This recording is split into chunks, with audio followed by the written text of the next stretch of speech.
May isang batang lalaki na ang pangalan ay Nico. Kilala siya sa kanilang baryo bilang palabiro, pero higit sa lahat, bilang batang mahilig magsinungaling. May ahas! May ahas sa likod ng bahay! Ahasan! Ahasan! Bilisan nyo! Huwag kang mag-alala, Nico!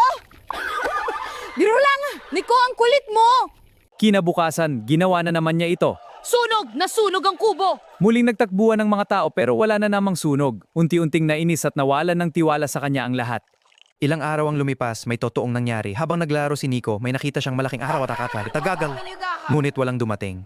Akala na lahat ay nagsisinungaling na naman siya. Buti na lang, nakatakas si Nico at ligtas na nakauwi. Ngunit labis ang kanyang pagsisisi. Doon niya napagtanto na dahil sa kanyang makasinungalingan, wala nang naniwala sa kanya, even ang totoo ng kanyang sinasabi.